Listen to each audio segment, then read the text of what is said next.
Welcome to our podcast. I'm Dad's ex. And I'm the next. And this week we're actually going to be talking about some listener suggestions, mainly around bullying in the school systems and friend choices of the kids and how we handle situations where we don't necessarily approve of who they're hanging out with. Kind of just the suggestions that we got were like stuff that we've dealt with outside of co-parenting, because I mean, our relationship isn't only co-parenting. Obviously, we're best friends too, so co-parenting won't be like the only things that we focus on. We'll focus on like some parenting stuff and just like things that we've done in our friendship. Random shit. Random stuff. It's always a good time. Oh yeah. Kind of a hot mess, but that's okay. At least we're hot. Got that going for us. So bullying for me is, Carly hasn't dealt with a lot of bullying in the new school that she's in. We talked about it briefly of how Carly did go to the school district for 1 year. COVID happened, whatever. There was like this whole thing where I didn't want Carly to go to that school anyways because it was a pain in the ass. But part of the reason why I was able to get Carly into was because of all of the insane bullying that was happening in the school district that she was in previously. And we're not just talking, because she was in kindergarten. Yeah. So you don't think that there's like crazy bullying going on. Yeah. But come to discover that the school district that she was in is one of the school districts where they accept children that it's like a rehabilitation school where they'll accept very, I'm trying to think of a polite way to say this, behaviorally challenged kids. That's a good way.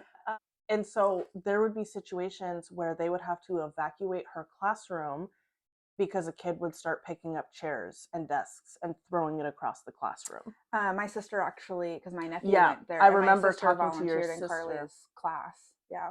Yeah. And I remember she had to help in those situations. And she had told me about how, because her teacher ended up taking a leave of absence because she of had how stressful it was. A mental breakdown over these damn kids because they were so stressful. There was one student who was banned from all the schools in Canada because they had threatened to stab another child. Yeah. That was in Carly's classroom.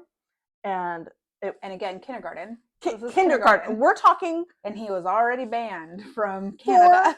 4 and 5-year-olds, right? 5 and 6. Yeah, 5 and 6. I was like, 4, that doesn't make sense. No. Yeah. It's like, ugh.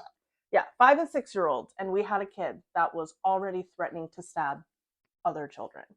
Yeah. And I'm still in all of the mom groups because obviously I live in this school district. And the bullying and shit out here is insane. We have kids who are vaping in the bathrooms. We have kids who, and apparently this is real popular. It's happening in the other school districts too, where they're breaking all of the shit in the bathrooms. So now they have to sign in and out of the bathrooms. There's people who are like guarding the bathrooms, and you have to sign your name as you go in and sign when you leave, so that if any sort of vandalism happens, they can pinpoint who it is. Yeah, wild. And like, it's not only that district that like has this. Like, Carly hasn't dealt with personally being bullied, but like Jessie has. So we have dealt with situations, and like, not just me, Jess has helped me deal with it, and she's sent some very nasty emails like to the principal. And Carly and Jessie go to the same school, so yeah, it's like the principal that she emailed, it's both of their principals. Yeah, she's like a whole another mom for my kids. Yeah, you got 2 mama bears that are coming down, because it's one of those things where it's the reaction that they give to situations with Jessie is, that's how careless they are with every single child in that school. Yeah. And so for them to be that careless, to not react appropriately to Jessie, like I envision Carly in that situation, absolutely the fuck not. So I'm going to defend Jessie the same exact way that I would have defended Carly. Not on my fucking watch. Yeah, and like some of the situations that we've dealt with, the first like big situation was in 3rd grade. and it was not even at the school, it was on the school bus. Yep. And he came home with a bruise this big on his arm. Like, it was massive. Mm-hmm. And I'm like, what the heck happened? And he had been having a hard time ever since the start of the school year. Like, we went school clothes shopping and he picked out a new pair of shoes and they lit up. And he came home from school after the first day and was like, I can't wear these shoes anymore. And he was really upset and really distraught. And I was like, why? You love these shoes. You loved these shoes when we bought them. Like, what do you mean you're not going to wear them anymore? They were all so expensive. Like, why are we not wearing these shoes anymore? And he was like, I got made fun of and I was told that they're baby shoes. And he still struggles with his image because of the things that like would get said about things that he'd wear. So now he's very particular about the things that he will wear. He won't wear like character type things anymore, which like, yeah, he's growing out of it, but there are still some shirts that are like, he's not classy character that I think he would like. He's not picking based off of his own style anymore. Right. He's picking to make sure that he's not getting bullied at school, which is really sad. So that was like the start of it. But yeah, he came home with this massive bruise and it was from on the bus. And he was like, yeah, like there are these kids, they pull my hair, they punch me, they pinch me, and like they don't stop and nothing ever like happens. Like the bus driver doesn't do anything. I was pissed. And I took a picture of him with his arm and I posted it in a Facebook group for our school district in the city that we live in. And I was like, and it wasn't even to like say whose kids are doing this. Right. It was literally just like hey, let's teach our kids to not bully. This is what's happening to my son. These things are not okay. And from that post, one of the parents of the kids who were bullying him saw it and reached out to me, and they reached out to the other parents because they knew who they were. And there was disciplinary action at home because of me just making that post. Whereas I contacted the school and they didn't do a single thing. Yeah. And the situation was one of the kids, they sat and had them talk and the kid apologized. So everything was fine. And I was like, it's not fine. And they had said they were going to try to pull bus footage. Yeah. And they were like, oh, well, nothing was shown on the cameras, so we can't do anything. And I'm like, my child literally has so many bruises from these kids. It's one thing if they're name calling or whatever. That's a situation where you can sit down and you can have them talk and try and figure out the root cause of the issue. But when we're talking physical violence, that is not something that you can just talk it out and be like, oops, sorry. Yeah. Especially with the rates of suicide in this age group of like 11 to 14. I mean, we've had kids in our county that have committed suicide because of bullying, and so terrifying, especially because Jesse is such an emotional person, and I struggle with depression, and I've struggled with suicide in the past, and it scares me. Yeah. And the schools do not have our back. They don't have a support system for it. Even though they like all the kids at the beginning of the year have to sign this contract that they aren't going to bully and that they have a no tolerance for bullying, and it's like, but you do. Yeah, you tolerate it. You just tolerate fucking it. fine. Nothing comes of kids that are bullying. Nothing happens. There's no consequences. And the more recent thing that happened with Jesse was last year, a kid told him that he was going to kill him. And I was like, and this was right after, I don't remember what state or whatever it was, but right after a first grader brought a gun to school. And shot the teacher. And I was like, I don't care that this kid he was a year older than Jesse, so he was in 5th grade. Jesse was in 4th grade at the time. This could happen. This kid could come to school and do something to him. And especially in that scenario, there were warning signs. And this has happened at multiple school shootings where there have been warning signs. I mean, we have trials going on right now for the parents of that one school shooter where they bought him a gun. They didn't lock it up. They knew it was going to happen. She texted her son as it was happening, don't do it. Like, there are all of these very clear warning signs that the schools do not take seriously. Yeah. So it's for a kid to say that the schools aren't doing enough to protect our kids. And so you took him out of school for a couple of days after that happened. Didn't let him, I didn't take him out of school for a couple of days. I took him out of school that morning until I met with the principal and the counselors and everything. But yeah, like, background on this kid is he had punched one of Jesse's friends in the beginning of the school year, gotten into a fight with another friend. He would put thumbtacks on kids' chairs so that they'd sit down on them. Like, he just had a history of tormenting these kids and like physical violence. So it was like, yeah, this is a kid I can very much see trying to hurt Jesse or kill him or whatever it might be. Jesse didn't feel safe. I asked him, I was like, and he was like, no, I don't feel safe. I'm not comfortable around him. I don't want to be around him. And he was really struggling because I was like, well, I'm going to put you in a different school. Like, I'm not dealing with this. This is not okay. I'm going to put you in a different school. And he was a wreck because he went to a different school in kindergarten, but it's like he'd been with these kids for years. These were all of his really good friends. He didn't want to leave them. Even though he's very social and has no problem making new friends wherever he goes, he still has a lot of anxiety about being the new kid and making new friends. And it's also just him missing his old friends. Like, he's going to miss them. Even though I'm in contact with a lot of their parents and we could set something up, like, he not being able to see them every day. And it was a different school where they'd go to different middle schools. They wouldn't be going to the same middle school, the school that I was going to move him to. He begged me not to. And I was like, well, let's talk to the school then. And my father-in-law came with me. Like, I had called and told them about what had happened too. And he's a scary looking dude. Yeah.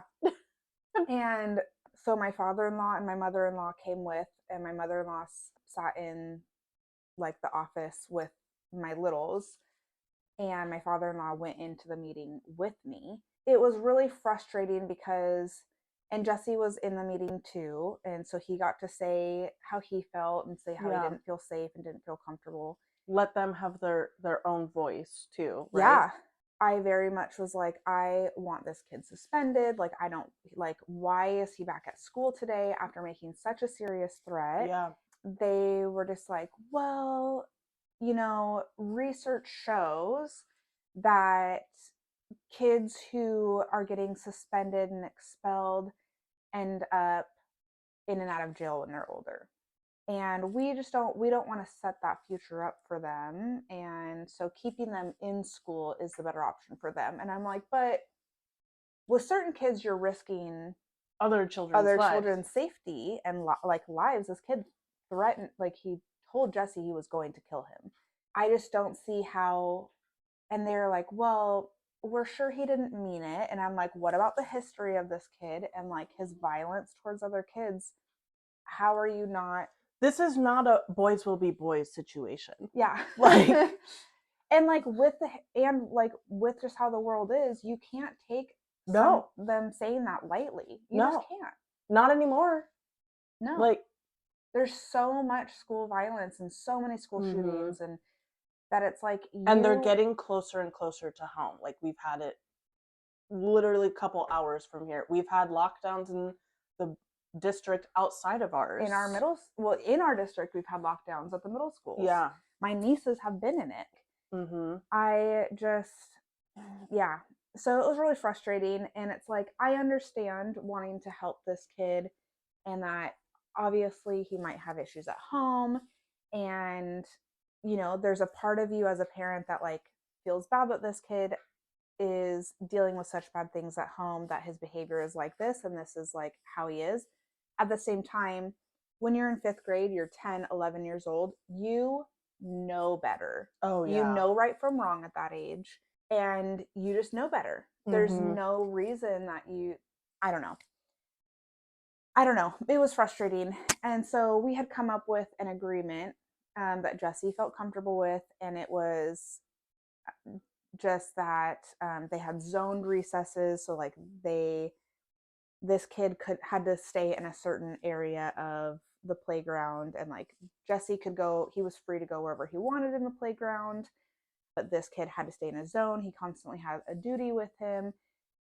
But like their solution for if they run into each other in the halls was to turn away from each other and pretend they didn't see each other. And I'm like, cool, I trust that Jesse will do that, but like what if Jesse turns his back and this kid? So that was frightening. It's nerve-wracking. And then the other thing that I had said was, I want his backpack checked every morning that he comes to school. I want you to check his backpack and make sure that there's not something in there, because I'm terrified. Like, yeah, if there's nothing in his backpack, Jesse can hold. He did jiu-jitsu for 3-4 years. He can hold his own if this kid tries to start a fight with him. Okay, he's a little guy, but man, he's scrappy. He is pretty scrappy.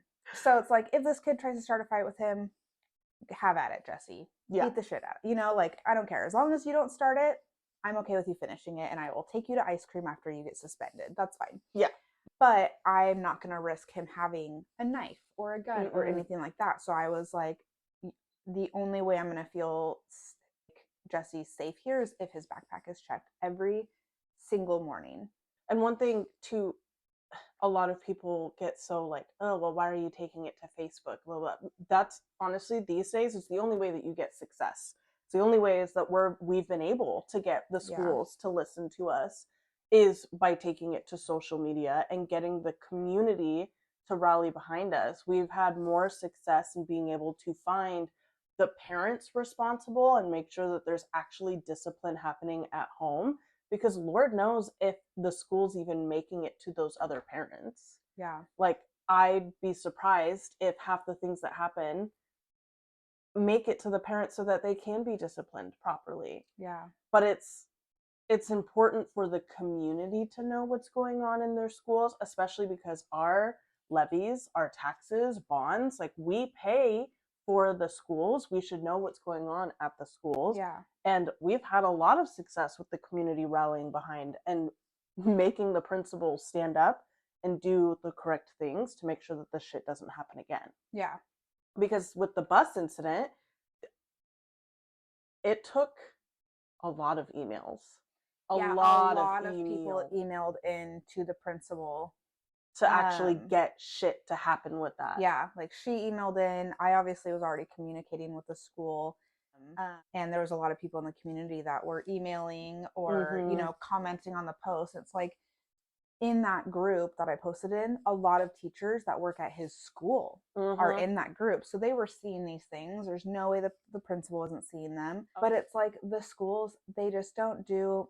When Jesse was threatened last year by that kid, I called the superintendent's office, and I never got a call from the superintendent. They never reached out to me. I left a message with like their secretary, and the superintendent never bothered to. And it's like, you'd think that in something that major of a threat, that they would nothing give you 5 minutes of their fucking day. Yeah, nothing.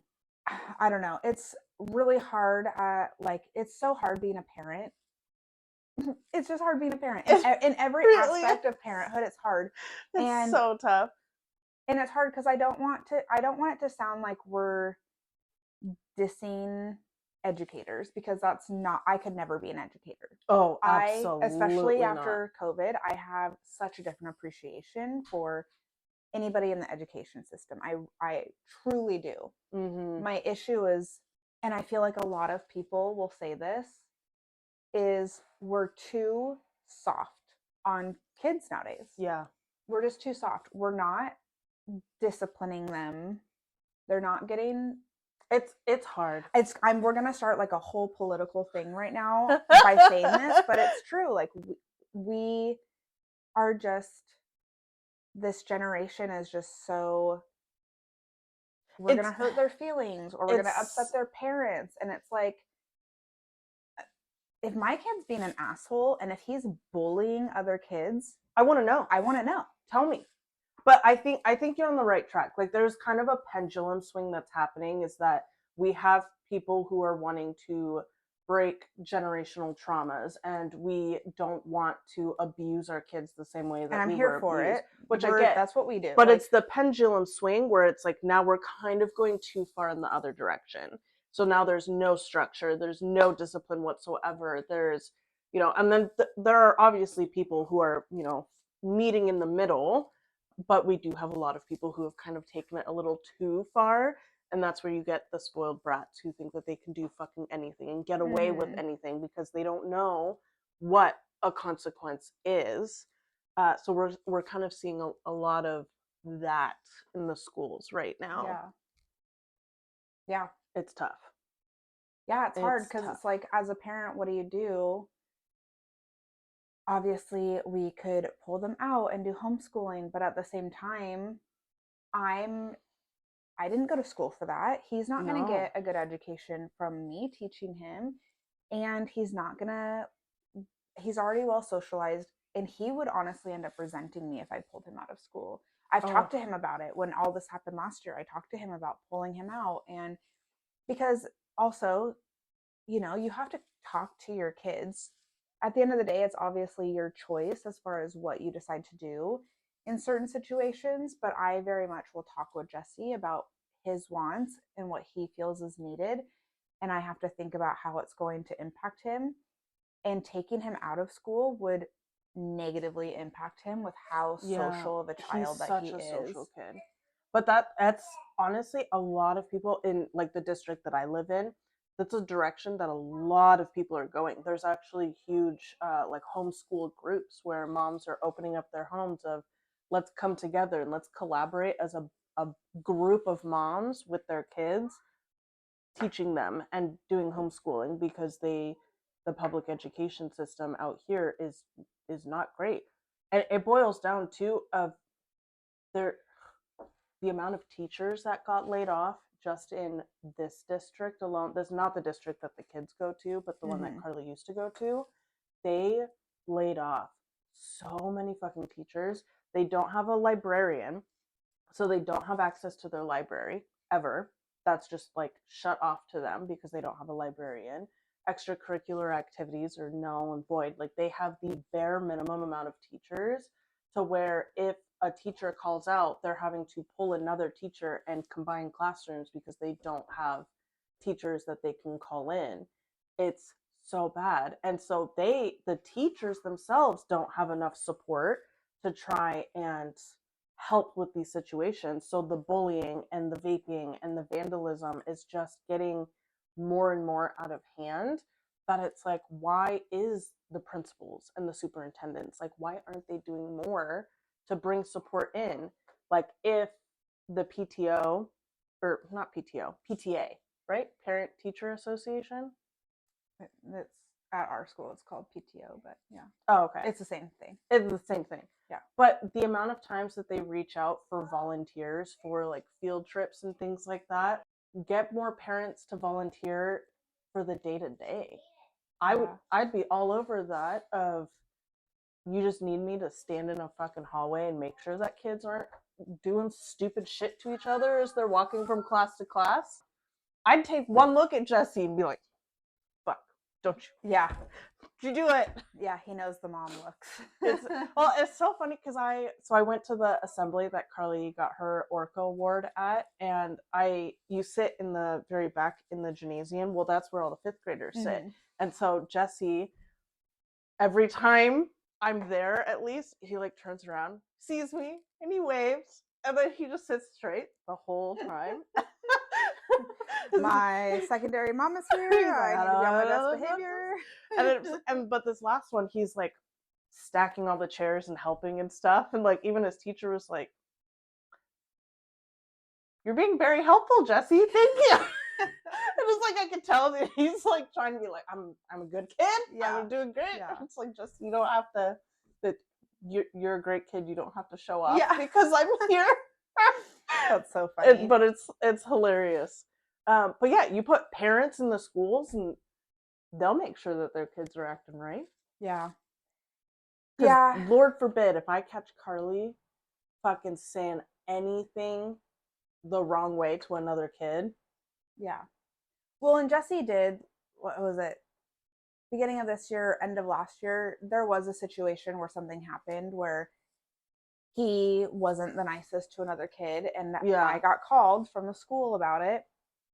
And he had we had a very big conversation about it, because he knows what it's like to be bullied. He knows what it's like to go through these things.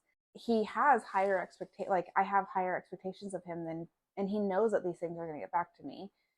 He knows that I'm trying to raise a kind, nice, and he honestly is. He's such a great kid. And so it's like, in that situation, I don't even remember entirely what it was. I think the school made it a bigger deal than it actually was, because the other kid was doing something to Jesse too, and it was a whole thing.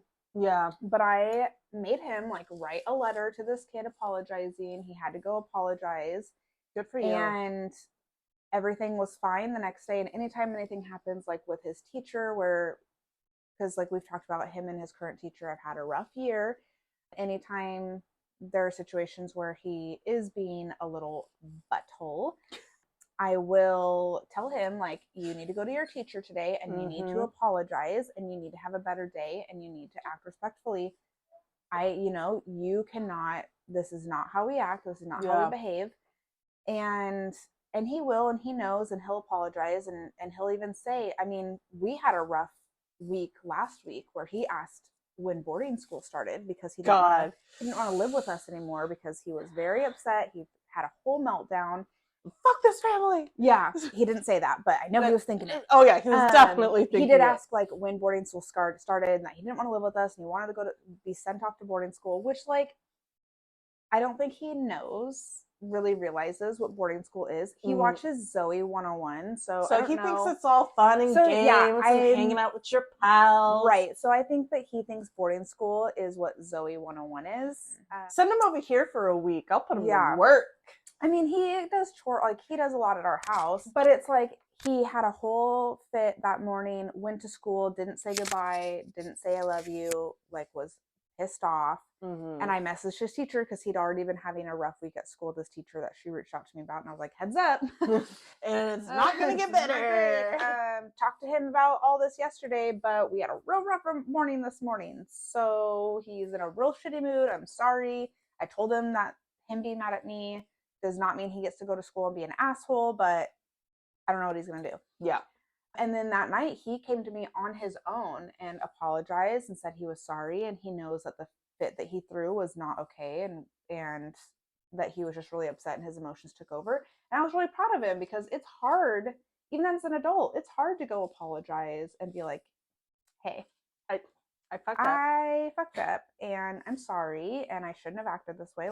That's a hard thing to do for anybody. And the fact that he realized, he took the day obviously to cool down, to think about things.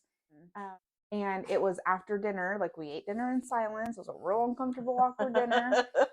Then he came to my room and he apologized and recognized the things that he didn't handle very well. And I was really proud of him. I don't want to skimp over the fact, though, of you talking about messaging the teacher and giving her a heads up, because I think that helps a lot in preventing bullying situations, or just your kid being an asshole at school in general. Is I never really took a proactive approach with my daughter's teachers until I met Shelby. So this was actually something that I started doing that really helped with Carly's struggles in schools and things like that. I just never fucking communicated with the teacher. I was like, if there's a problem, she'll reach out to me. Whereas I'm very... You talk to them, communicative with them all the time. But it makes such a huge difference. And and there's nothing wrong with taking a back seat and just thinking that the teacher will, contact handle you. It. If that works for some parents, it works for you. But with Carly having behavioral issues, or just you being proactive and having that communication channel, teachers really appreciate it. They're one person handling a group of students, anywhere from 20 to 30 kids. Yeah. They can use all the support that they need. So if you have the availability, message them. Well, and it's so easy now. Every school district has an app that they use. Some sort of app that they use to be able to communicate. And then there's Facebook where like the school districts or the school itself has, a way of communicating things. So I feel like it's so easy, not compared, because when we were in school, it would have had to been a whole ass phone call. I would race home after school to get there before they called and said, Jessica skipped a class. Yeah. And I would pretend to be my mother. Like, that was how schools communicated with our parents. Yeah. Like, that was it. I remember my whole point to like why I said that, it was because it was the whole apologizing thing of like making him go back and apologize to the other kids. But it's like, you have to teach them to do these things, because like had I not instilled those things in Jesse before, he wouldn't have come back to me last week and apologized for his behavior. And he just knows that it's unacceptable. So it's like he's learning what's unacceptable, what you need to apologize for. I'm hoping that like when I'm really overwhelmed and tell him that like I need a breather, that's teaching him that he can also request that when he's feeling really overwhelmed. And I try to recognize that too, where last week when he was upset, I was like, all right, well, like you're obviously very upset. We can talk about this later if you feel like we need to, but maybe right now's not the time. And it blew up and it was a whole thing, but we've moved on from it. Yeah, it's like communicating with the teachers. It's just always been, I don't know, I don't want to say common sense to me. It's just been like my natural instinct to communicate with their teachers, because it's like, I need to know how they're doing outside of just their parent-teacher conferences. Right. It's always just been like second nature. And last year he had a lot of really big struggles, and he was dealing with a lot of personal things when it came to like his bio, sperm donor, and like struggles with that mentally and emotionally. And so it caused him to kind of act out in school. And he had an amazing teacher last year who Carly has this year. We absolutely love her. She's so great. And she's still so involved with Jesse this year. And she actually just took him bowling a couple weeks ago. Like, he has been struggling with his current teacher, and she made like an incentive for him, and he earned it. So she took him and another little friend. They're almost in middle school. I was gonna say another friend, and they went bowling and they got ice cream and like all these things. Like, he had an amazing day. And yeah, we just absolutely love her. And she set up meetings where last year to help figure out a good plan with him, with me and the dean of students and the counselors and everything. So it's like, she was one of those teachers that like did really care and put in a lot of effort, and she still does. It's so easy nowadays, I feel like, to communicate. Like, if I was raising him back when I was a kid in the 90s, it wouldn't be as easy. It was like notes to your teacher, but then your kid can read it, and or a phone call home and having to schedule that, where now it's like, I just send you a message in the app, you respond when you can, I respond when I can, super easy, we can communicate. If things are getting lost in communication, we can set up a phone call or a meeting or whatever, but usually we don't need to do that. And it's just so easy, and like Jess said, can really help the teacher out of not being blindsided by a pissed off kid coming into school. Right. Like, we're just giving and them you're a like, heads up. what the hell is wrong with you today? And it works in our favor too, because we both volunteered to chaperone one of Carly's field trips that are coming up. And because we have such a good relationship with this teacher, one of the field trips, they pair up the parents. And so Shelby and I are going to be chaperoning a bunch of kids around together. It's like, cool. I don't have to do this with another fucking catty ass parent. I can. Because some of the parents, like, I don't know if you recognize them, but there's like a couple of parents who consistently come in and volunteer and stuff like that, but they're real catty. And I just, I don't know. And I've tried introducing, there was this one activity I did last year where we volunteered to decorate the teachers' doors for Teacher Appreciation Week. And I just trying to talk to these other women, it was like shut down. It is. Being a parent to a kid in school makes you feel like you're back in high school again, with like the cliques and everything. And you didn't think that they existed at all, but it was like I can't even remember what it was. Like, I was looking for the room that has all the butcher paper in it. And you could tell that they were like, well, if you volunteered more often, you'd fucking know where it is. But it's like not all of us have time. At the time, I was a full-time working mom. Like, yeah, and a lot of those parents are like, they don't have littles. Yeah.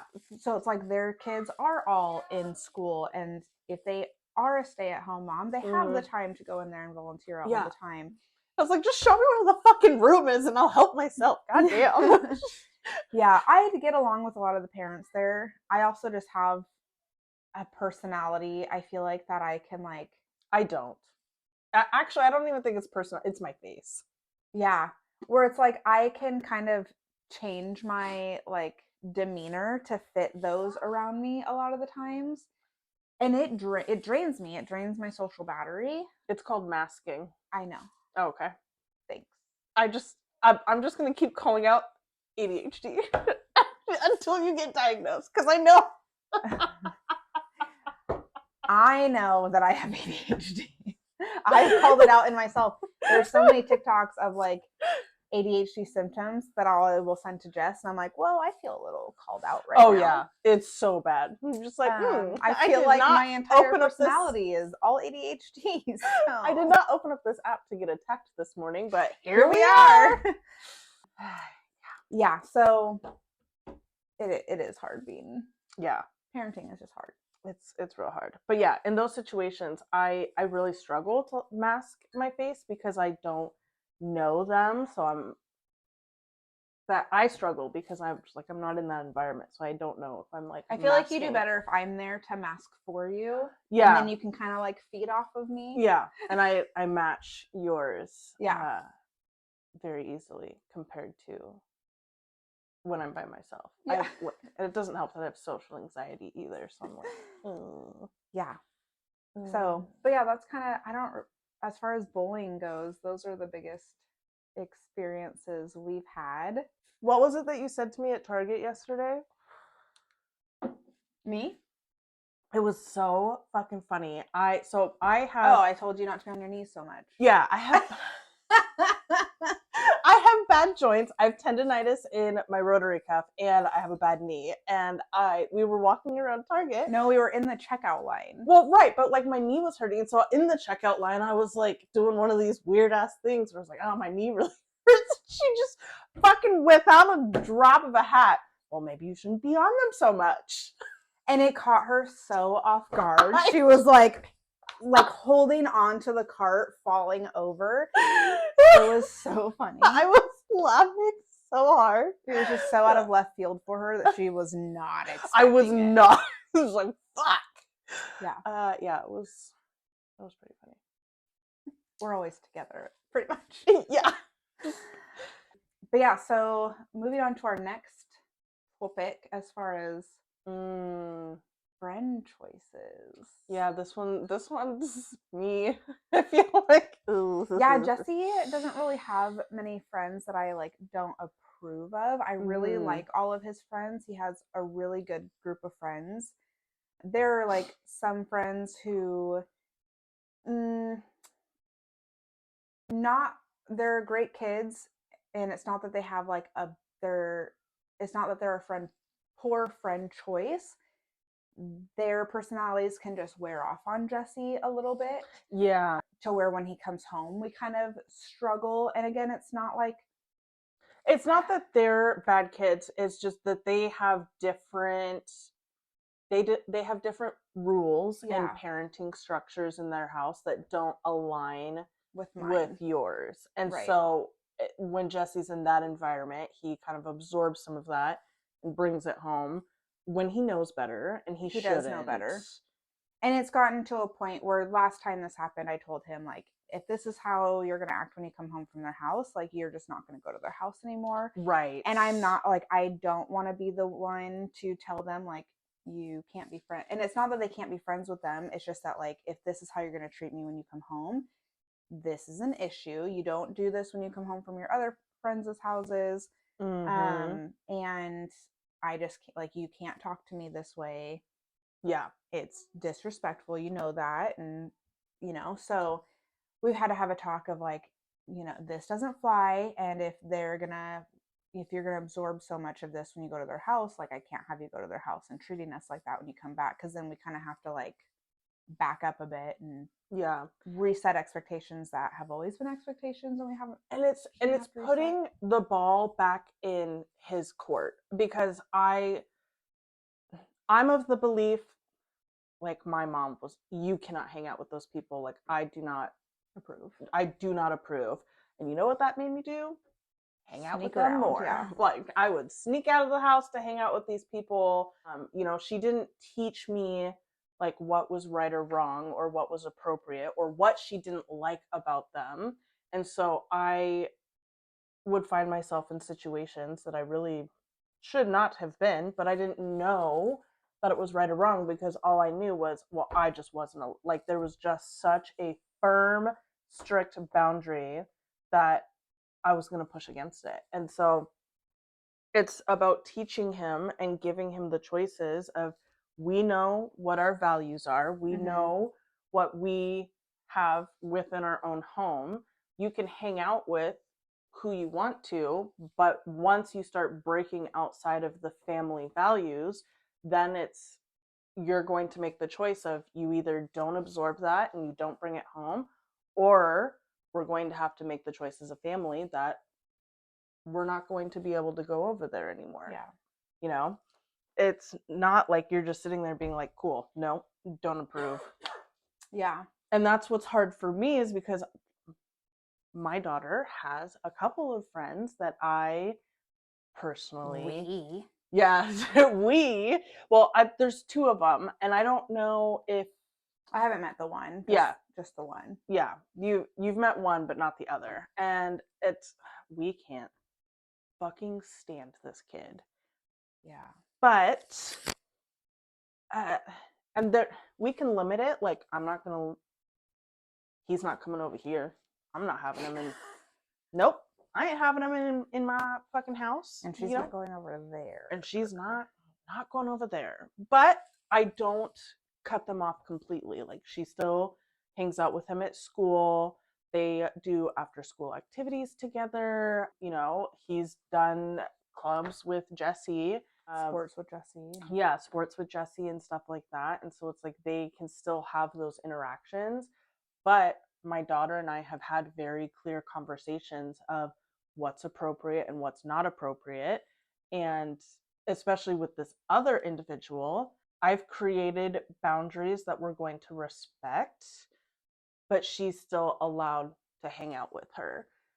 So we went to her birthday party. There was an interaction that I was absolutely floored. Like, I think I Marco'd you right after it happened, because I was just like, that kid did not just fucking talk to their parents that way. Like, what the fuck? And Carly and I had a huge conversation about why that wasn't appropriate, the respect that you need to give to others. It's fine if you have a different opinion from your parent, or that you're upset with your parent, but there's a appropriate way to go about that. Yeah, there's a way more appropriate, instead of having a whole, like, we're talking whole ass outburst in public at their birthday party with other kids and parents around, where they were throwing things and cussing, and just, like, I was floored. Immediately took Carly out of that situation. We went home, and I invited her to, or I wouldn't say I invited her. She got invited to Carly's birthday party, and you know, I was actually shocked. She did really well. There was no outbursts or anything like that. And it almost makes me wonder if Carly was like, don't be an asshole. But we have these conversations. I don't think she would, because she doesn't like conflict. Yeah, that is true. She's not.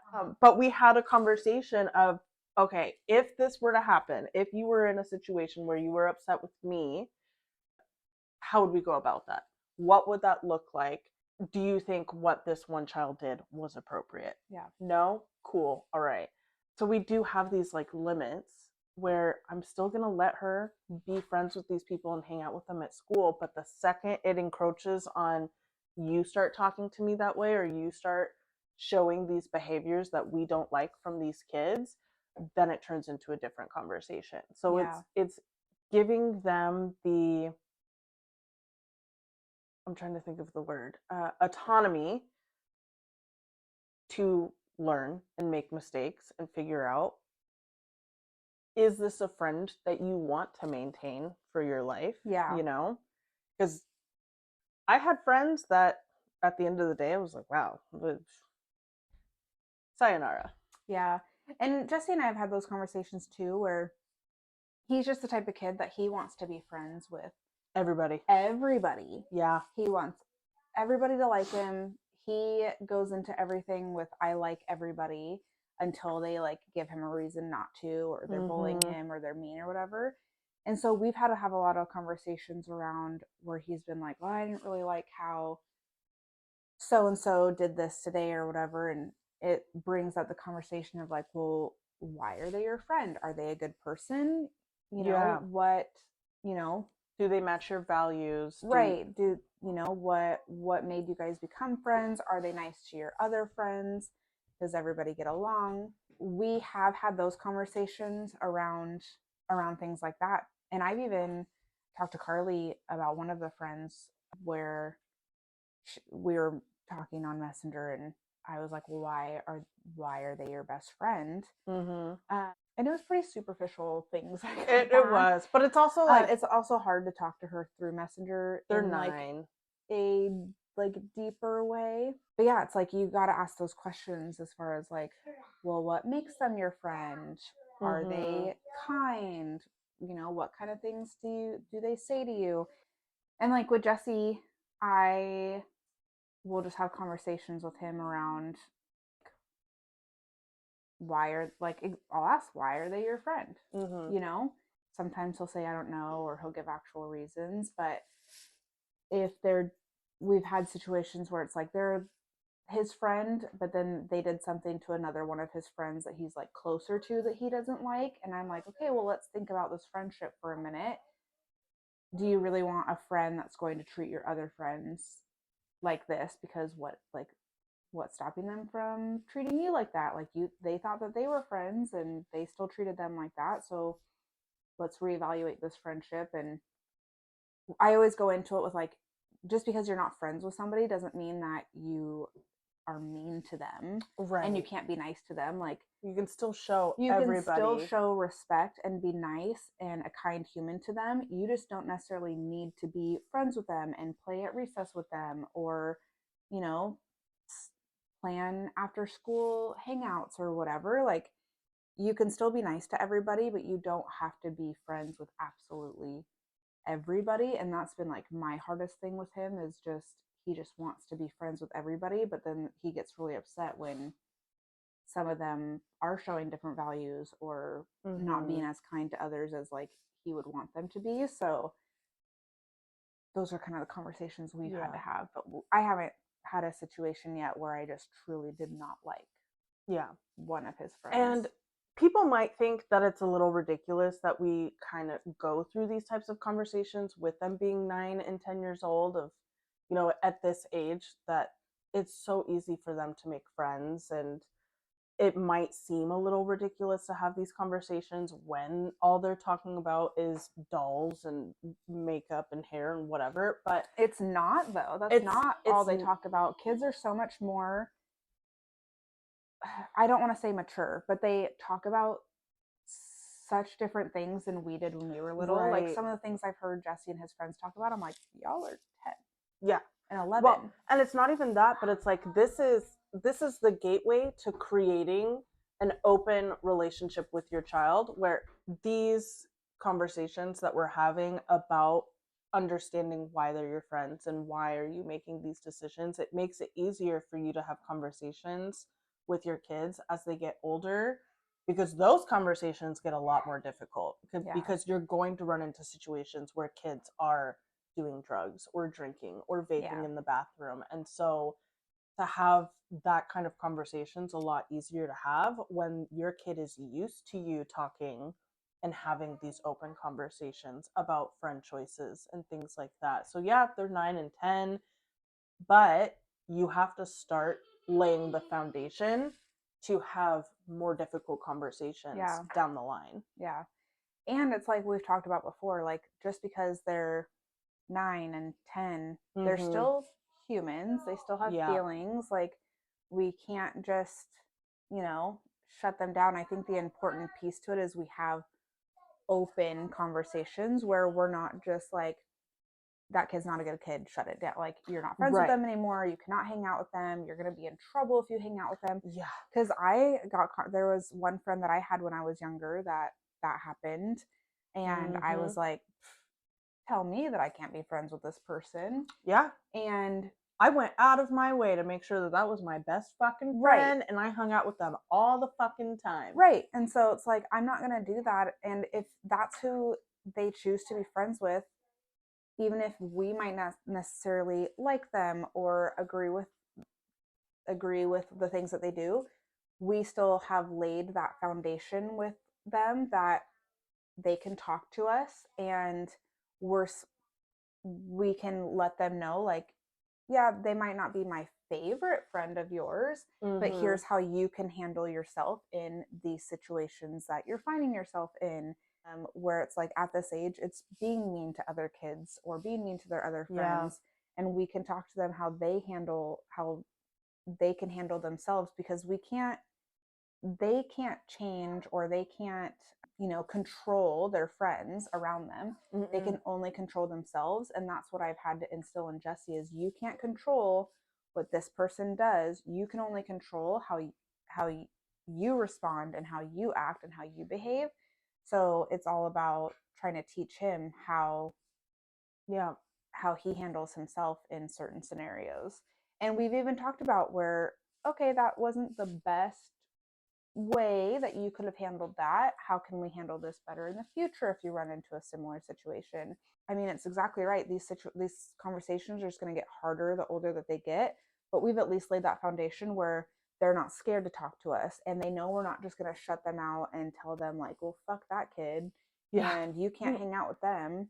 Because when you lay down the foundation of shutting them out and not giving them an open space to talk to, that's when, like we've talked about, they're going to go and sneak around and hang out with that friend, and they're going to experiment with drugs or drinking or whatever it may be, and they're going to hide it from us. And like I've talked about in a previous episode, is I don't expect that they're not going to do these things. I know that they're going to experiment, but I want them to be able to talk to me about it. I want them to be able to ask me questions. I want them to know that they're not going to be in trouble for that. To be responsible about it. Right. And like allow them to learn from our mistakes. Right. So that they can be safer about it, that they can like, because quite honestly, if they're wanting to do that, I'd rather them be in my own home experimenting, to where I can keep my eye on them. I know that they're safe. Yeah. And they don't have to go anywhere. They don't have to worry about getting home. I just know that they're home. I can take their keys if they're at the point of driving and hide them.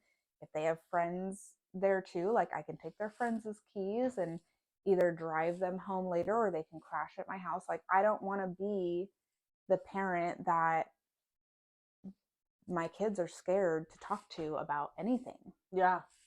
I didn't tell my mom fucking anything. I didn't talk to her because I felt like I couldn't talk to her about anything. And so I'm going out of my way to make sure that Carly knows that she can talk to me about absolutely anything. I like, even just things about like being a woman. Like, I went to my aunt, and my aunt was the one that took me bra shopping for the first time.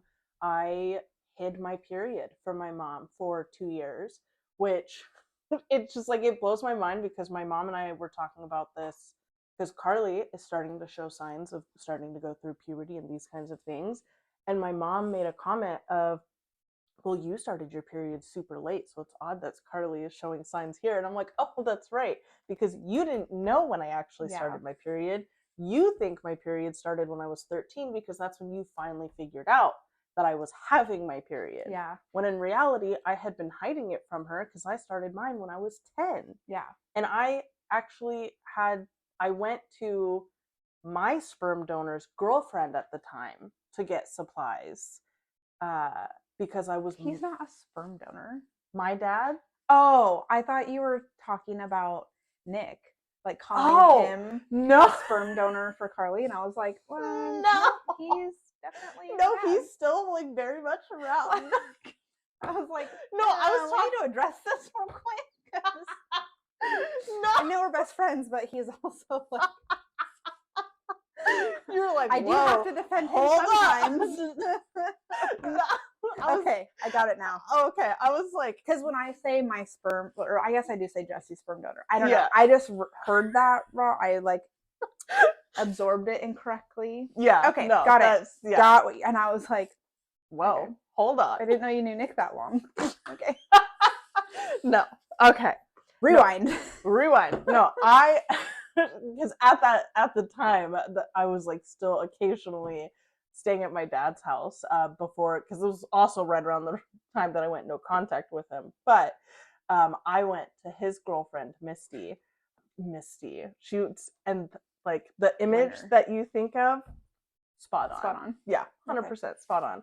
But I went to her for period products and stuff because I couldn't talk to my mom about fucking anything because everything was super judgmental, would shut you down, would tell you that you're wrong. Like you could not have a conversation with her. And so all that to say that now when I'm trying to do so much better with Carly of knowing that I may not agree with what you have to say. We may have different opinions, but we can have a conversation that's constructive and collaborative, and we can be respectful of each other regardless if we're on the same page or not. Yeah. Because I want her to feel comfortable talking to me about all of these things. Because I remember going through all of that shit alone and not being able to talk to my mom about it. And still, even today, there's situations where like normal people would be like, I'm going to call my mom and talk to my mom about this. And I'm like, I'm going to Marco Shelby. Yeah. And I'm going to tell her everything. I don't have any relationship with my mom. And I mean, for me, I could talk to my mom about those things. She knew when I started my period, and you know, she took me to get my first bras and all that jazz. But it was, and I did talk to my mom a lot when I was younger about like my friends and things like that. It was just as like the older I got, just the more, I don't know, we just like butted heads, and the more that she put me down and was more like mentally abusive and manipulative and things like that. It was my dad that I didn't feel comfortable going to about things, like about anything. And that was really hard when I lived with him, because I ran away when I was 14, 15. I ran away. And after that, because I was scared to go home to my mom. I don't even remember what had happened, but I was scared to go home. And so I ran away for the weekend, and I went back to school the following Monday, because I was like, well, I can't just avoid school my entire life. Right. Like you got to go back. And they had a cop there that was waiting for me at the school that pulled me out of my first period. Was one of the gym options. Pulled me out of that, and I left school early. My dad was there, and he took me home, and it was like from that point on I lived with my dad. And that was really hard for me because I didn't get along with my stepmom, and I didn't have a good like communicative relationship with my dad. And it was things like I wouldn't tell my dad. I didn't know how to verbalize things to him. So if there was like something really serious that I needed to tell him, I would write it in a letter. My dad he was like right on the border of two districts. I wanted to stay in the district that I was already in. And so in order for that to happen, he had to drive me down the road to a parking lot for me to catch the bus. And he'd have to pick me up there. Sometimes I'd have to walk home, but he never made me walk to it in the mornings. And so it was like I would sit there with a letter like up my sleeve, so he didn't know that I had it. And then as soon as the bus pulled up, I would like hand it to him, run out of the car, and get on the bus. Damn. And when I was 15, I got pregnant, and that's how I told him. And because I was so terrified to like, I didn't want my dad knowing that I was having sex. Like, oh yeah. I didn't even like my dad knowing if I had a boyfriend, and like I didn't even know if my dad knew that I knew that boys existed. Like it was such an uncomfortable thing. And I was so young. I knew my dad was going to be pissed, and everybody was pissed.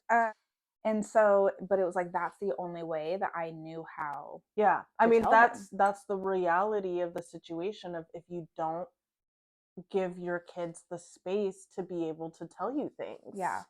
Because I mean, I didn't have any sort of those kind of conversations with my parents. Like my boyfriend in high school, before Nick, like my mom was, her response was, no, you can't have a boyfriend. Yeah. You're not allowed to ever hang out with him. He's not allowed to come over to our house. So you know what I did? I went and had sex with him at his house. Yeah. Like, no, you need to be able to have conversations and talk about it, because otherwise, like, they're just going to push against those very strict boundaries because you're not teaching them about what could happen. And that was the thing. Like, my mom knew that I was having sex, but she didn't do anything to, like, we'd had the conversations before I was, of like what it was and what the risks are and what you should do, but she never like put me on birth control. And she knew that I was. It was, I mean, different conversation for a different day about the whole being pregnant at 15 thing.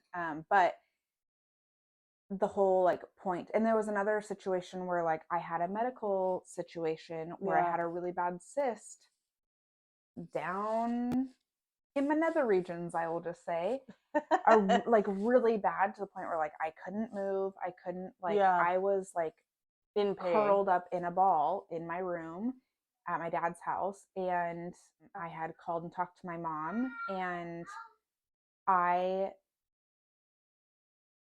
didn't want my dad to take me to the hospital, because it was a situation where it was like, all right, we need to get her to the hospital. And I didn't want him to take me because I was so uncomfortable with like even medically talking about anything like that. And so it's like, I never told my dad that I started my period. Oh. So when I lived with him, it was kind of just a thing of like, when I needed products, it was like, well, I guess my dad would give me like $5 for lunch every day. So it's like, I would save on to that money, and I would go buy my own. And then I'd start using that money again for school lunches. And then as soon as I started running low, I'm pocketing that school cash, because it was like, I didn't want to talk to him about that. Like, hey, Dad, can you help me get some tampons? Yeah. That'd be real cool. Yeah, and it was all because I didn't know how to talk to him. We just didn't have that kind of relationship, to where that's so unhealthy, because now it was really hard for me growing up and like having boyfriends and things like that. And it's like, when you started your period, and you had a boyfriend, it was like, well, I don't want to tell him that because when you grow up like that, it very much makes it so that having a period is so icky. taboo. That's an ick. So taboo. You're not allowed to talk about it. And it's like, we as a society have failed, where we're not having open conversations with men about this either. Like, I see these TikToks where the wife is like, oh, can you go get me pads with wings? And they'll come home with pads and that's chicken just like wings, like, and they don't understand what's wrong with it. But we need to have open conversations with our sons too about, this is what women go through. And it's Jesse knows, because did I ever tell you this conversation? No. Okay, so in 4th grade, so I don't know if Carly's gone through this yet or not, they talk about puberty. Yeah. And they talk to the kids about it.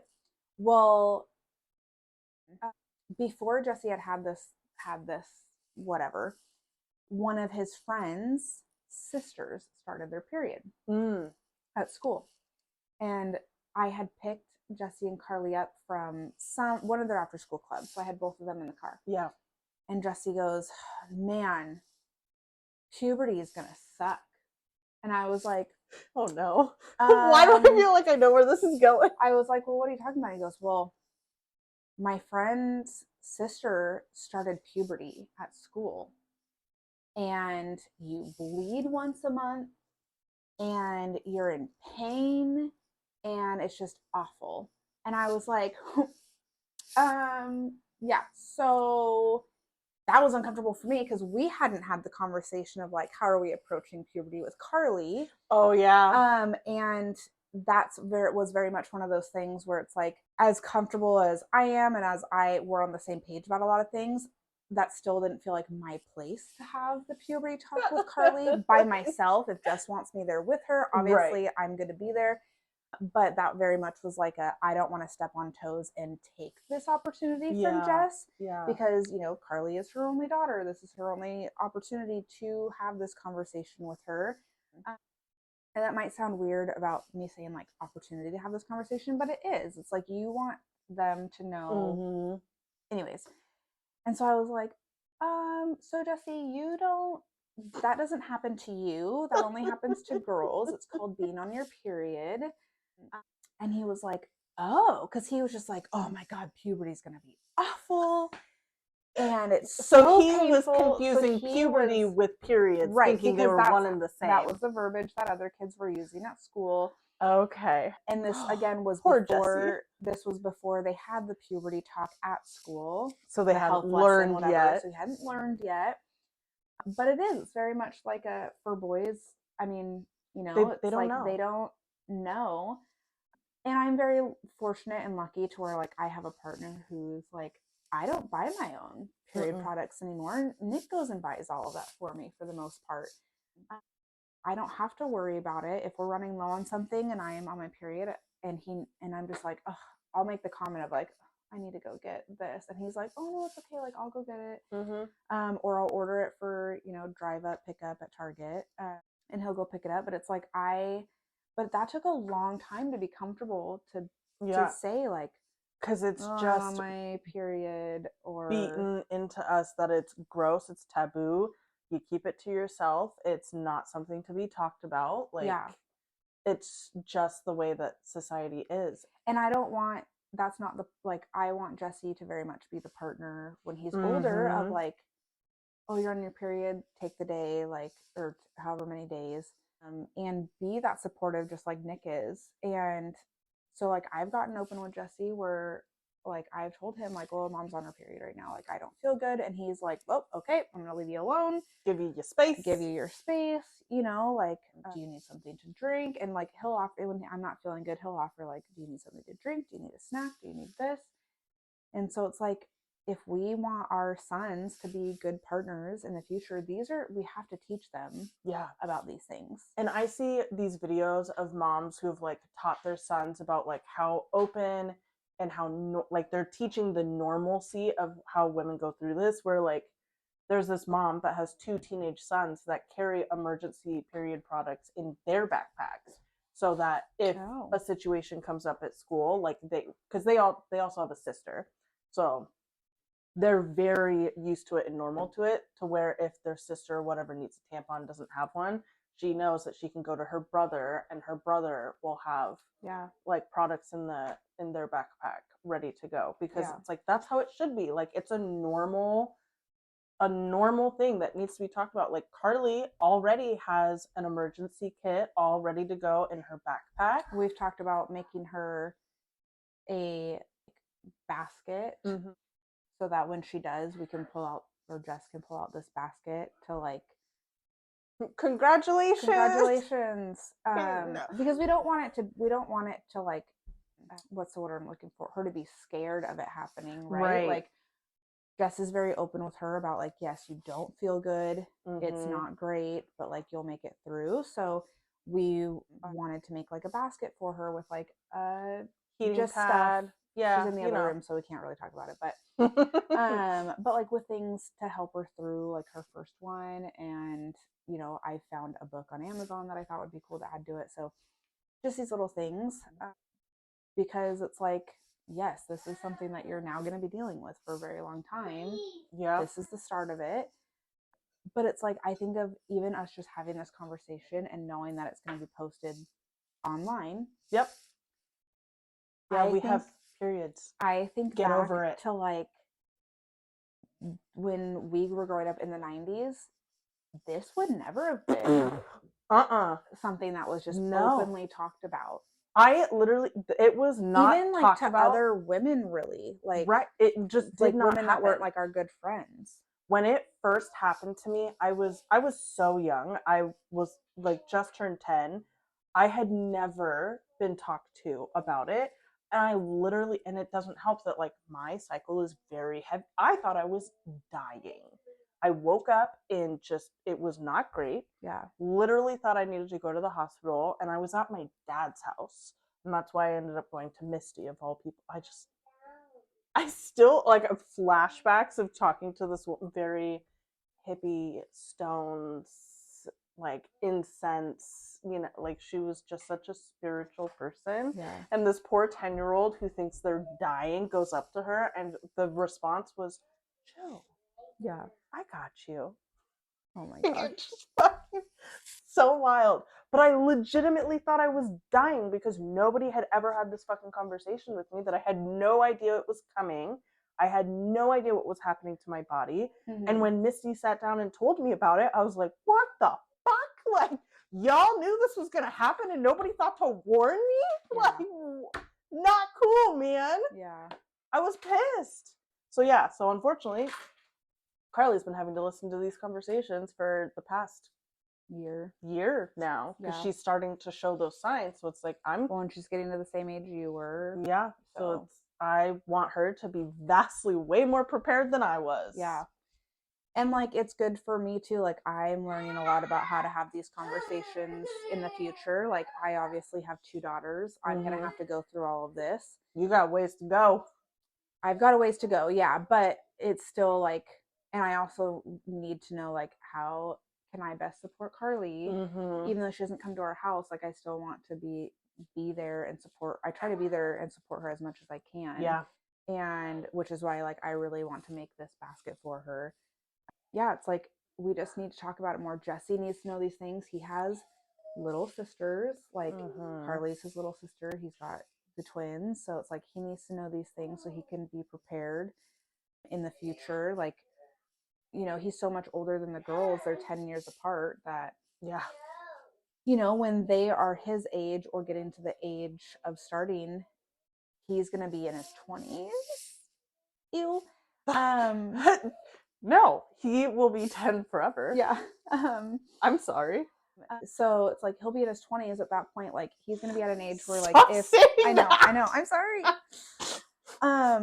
Where it's like, if he's going to be at an age where if Nick and I want to, like, go away for a weekend, we can call him to come help us with the little kids and stay with them, dependent on, like, where he's going to college, if he's going to college, like, where he's at, all those things. Obviously there are different factors, but you want him to be comfortable. But I want him to be comfortable. Like, what if the girls have their period? Like, they need to feel comfortable going to him about these things. And one of the things he talks about a lot is becoming a dad one day. So it's like, if he has daughters, I want him to very much be the father that his daughters are comfortable going to, and him being comfortable having these conversations with his daughters. Because one of the things I've been really struggling with lately is being the default parent. And that is something that dads can, and I say dads because a majority of the time, moms are the default parent. I know that there are dads that, I'm not trying to be like sexist or anything. That's just how it goes. Yeah, because Will was the default parent for Kaden for the longest time. Yeah, and like, I know that there are dads out there that are the default parent, but primarily it is mothers. So something that dads could do to help moms is help have these conversations, help be there in these situations. Like, because that's one more thing for moms with daughters that they have to take the responsibility of. That, they might not, like, I don't want Nick having the period talk with the girls, but he can at least be there and then be comfortable enough to go to him and be like, Dad, I need pads, or I need tampons, or can you please that's such a good point, because I think about because that's one less thing off of my plate that I'll have to deal with if they can go to him about it. Right. And it's like, even with Carly, like, we've been in this space where it's like, I've gotten her products. We have like an emergency kit set up. I've taught William what goes in the emergency kit so that he can like help refill it. But all of these conversations that I'm having with Carly, I'm doing it out and open in like the dining room or the kitchen, and making it so that William is in the space. Like, this is not like a hush topic that we're talking girls in the bathroom or whatever. Like, Carly got training bras delivered the other day, and we were opening them and talking about them in the kitchen, so that Nick's gonna hear this and be like, la, la, la, la, yeah, la, la, sorry, la. Nick, she has training bras now. I haven't told him. Whoop. So that she knows that it's not taboo to talk about, because women wear bras, women go through periods. Well, and that was something that like when I was wearing bras and everything, I was very uncomfortable with my bra straps showing. So it was like I wouldn't wear tank tops, like spaghetti straps, because it was like, oh nope, my bra showed. Yeah. But I felt uncomfortable, even like the tank tops that had built-in bras. It was like, no, you still need a bra. Yeah. I wouldn't wear them on their own because my bra strap would show, and like that wasn't okay for boys to see that you had a bra. Yeah. Like it just, like these it things was weren't so okay. It was so sexualized. Yeah. It's disgusting. Like, where it's like with Jesse, like just today, I get too hot getting ready, and a lot of times I'm getting ready in like pants and a bra, and I'm not wearing a shirt. And like Baker came to me and was like, Jesse pushed me, and so I went out to the living room to see like what the heck was going on, and I was just in my yoga pants and a bra, and it doesn't even faze him because bras are like a freaking bathing suit. Why do we make such a big deal out of them? When bathing suits are usually like less coverage. Yeah. Right. They're so much more revealing than a bra, but goddamn, if you see somebody in a bra, put that shit away. Like, right. So it's like I am very comfortable with like just being in a bra around him. It doesn't faze him. But like when I was younger, those things were very much like I just was so uncomfortable. Like I didn't want my dad to know that I was wearing a bra. Like all these things, because that's just how like society made it, I felt like when I was a kid. It's funny because it makes me think, because the conversation that I had with Carly when the training bra showed up was the only stipulation that I put on it was that if you're going to wear the training bra to school, you have to put a shirt on over it. Like that was the only rule. It's like, if you want to wear them, that's fine, but like you can't wear it by itself. Yeah. When you're going to school, like you have to have a shirt on of some sort. This is not a shirt. This is not a shirt, because I know that she would treat it like, because it looks very similar to her tank tops. It's just shorter. Yeah. But you still have to wear a shirt on over it. Yeah. But yeah, like we're trying to make these things not normal. Yeah, not taboo. Yeah. Because that was my thing. Is like when I needed bras, I went to my aunt and I asked her, and I just think back to it because my aunt, I love her to death. She lives in New York now, but like at the time, she is a very like petite, tiny woman, part of the itty bitty titty committee.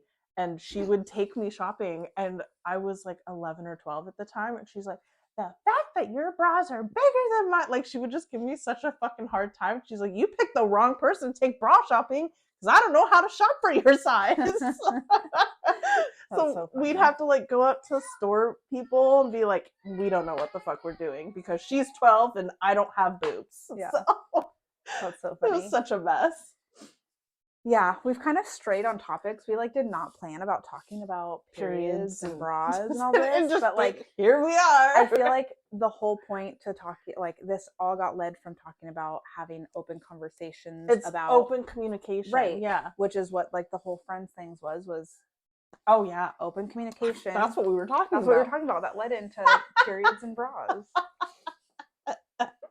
But it all goes hand in hand. Like, I mean, the solid foundation is just have open communication with your kids. Yeah. Because then you can talk about fucking anything, whether it's friends you don't like or periods. Yeah. You know? Yeah. Because those go hand in hand. The one thing that I am like, I'm going to be completely honest here. The one thing that I am like really nervous about one day is I obviously know that Jesse is not going to wait till marriage to have sex, because I've never been married, and look at all the fucking children I have. And he knows that that's how babies are made. Yeah. Because I've told you this, But when I told him that I was having twins, I do remember.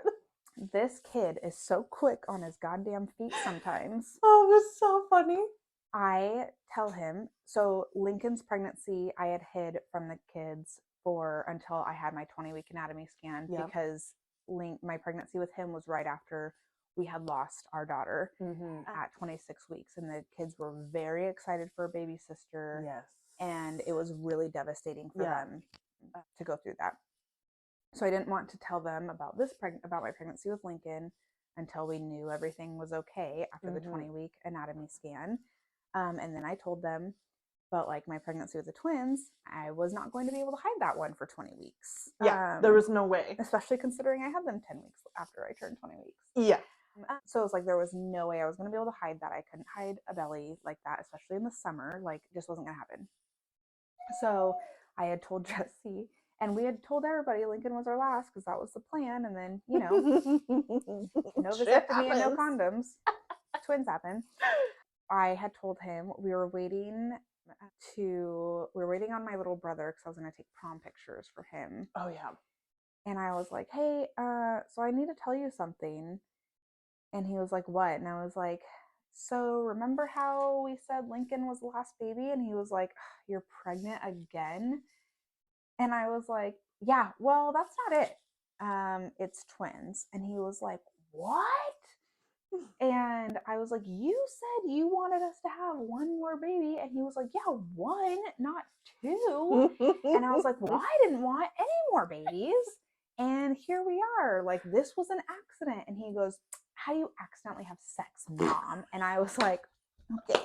He called you out. Called me out. So it's like, how do you accidentally have sex? So it's like, I know he's not going to wait. And this is one of those things where it's like, I, again, was grown up where like this topic was very much like, don't talk about it. It's not okay to talk about it. Well, and it's hard to like these are our babies. Like, these are our first babies. So the fact that eventually they are going to grow up, and it's hard to get over that fact, to do the right thing for them, because you're just trying to hold on to their childhood. Right. And so it's like, I want him to be open with me, like we've talked about. I want him to come to me with anything. I don't need to know details, but like, I want to make sure he's being safe and respectful and things like that. So it's like, I know that I'm going to have this conversation, have to have these conversations with him.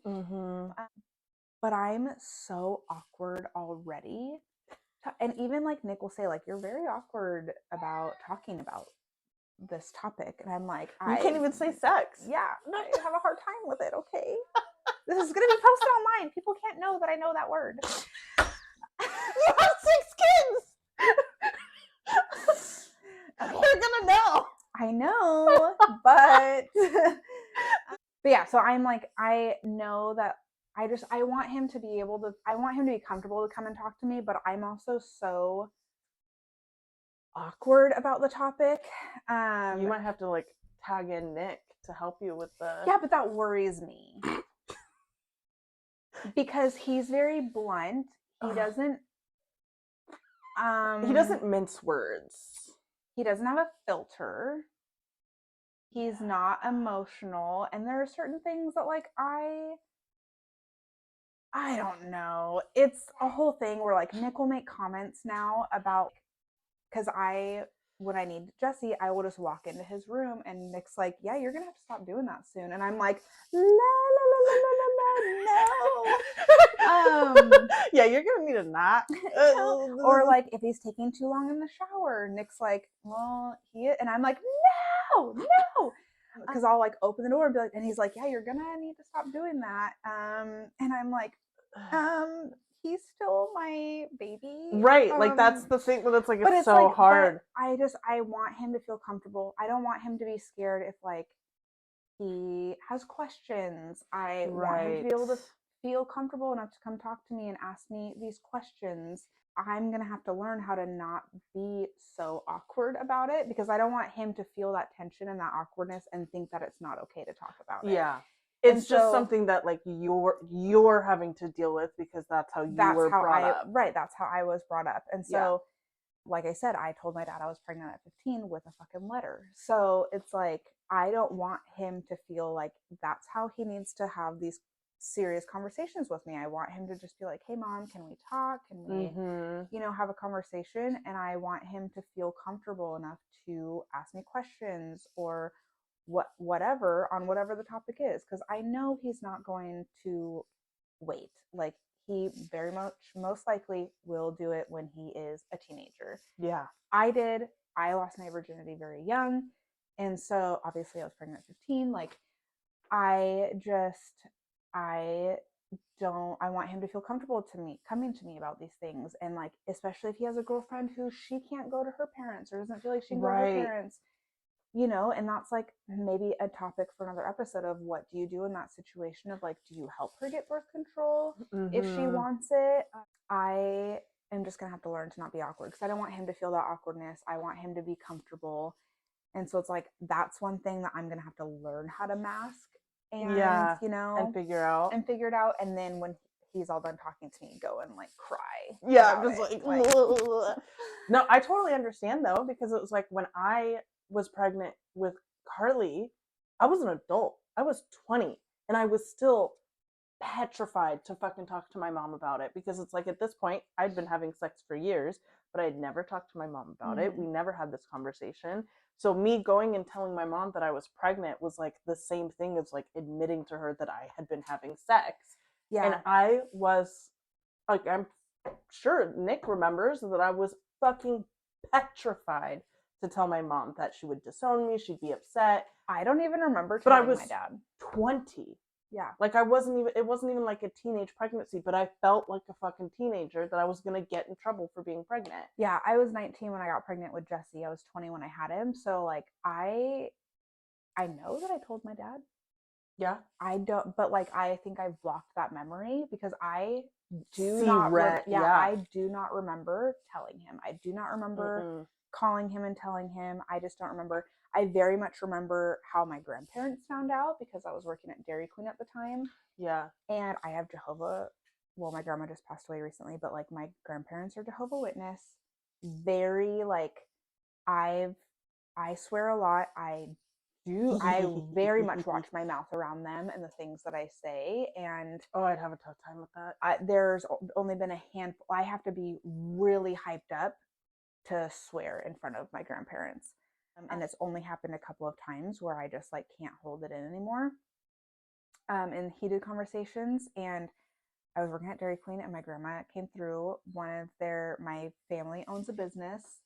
One of the employees had found out from my dad that I was pregnant. My dad hadn't said anything to my grandparents, and their employee said something in front of my grandpa, who obviously told my grandma.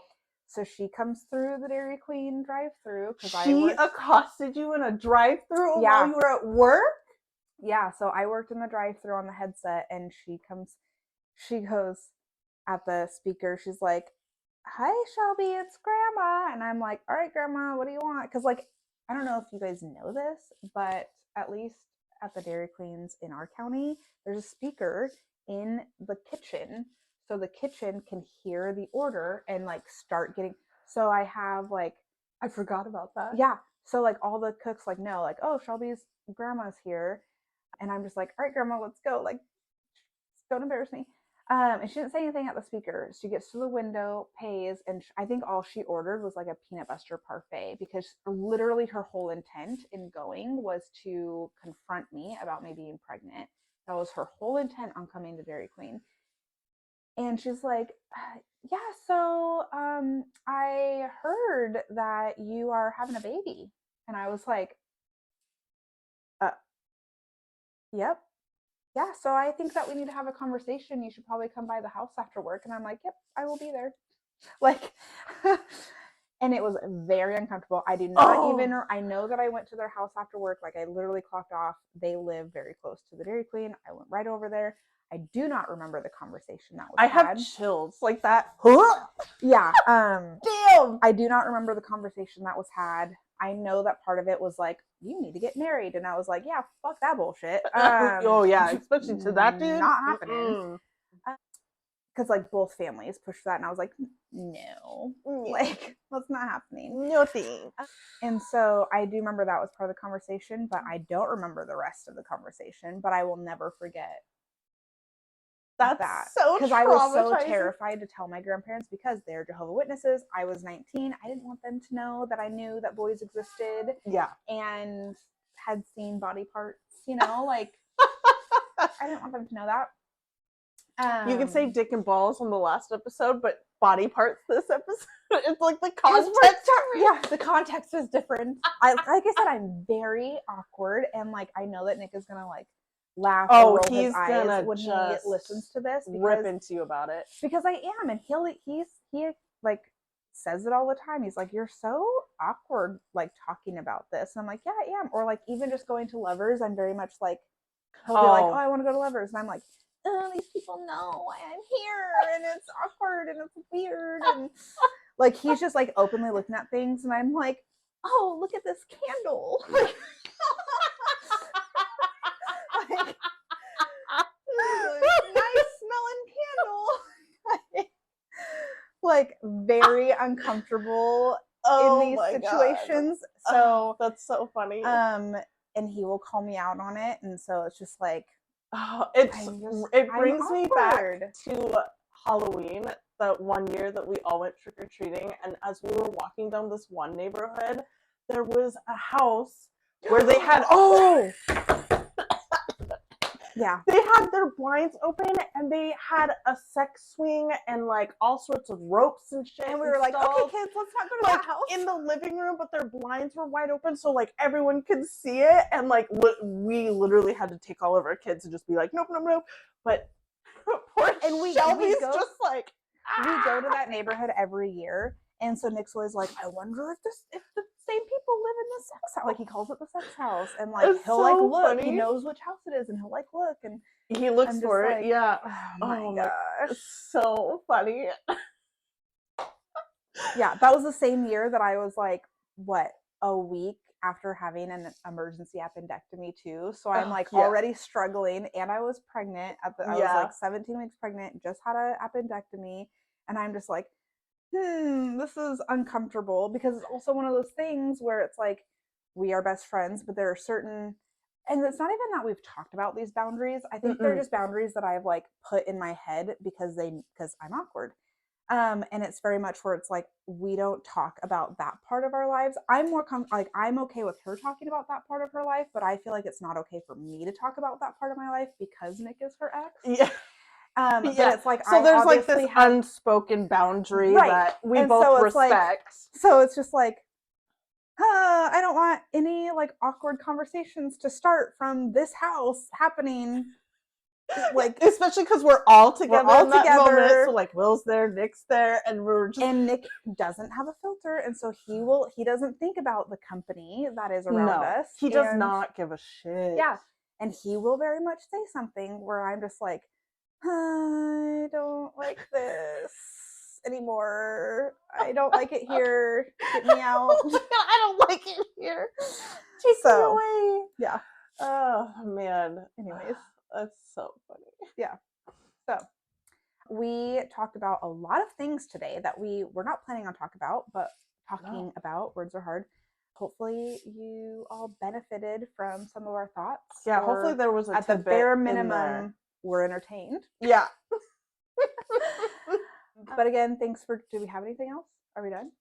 Yeah, I guess I'm just like kind of jumping into closing it. I feel like we've been talking forever now. We covered both.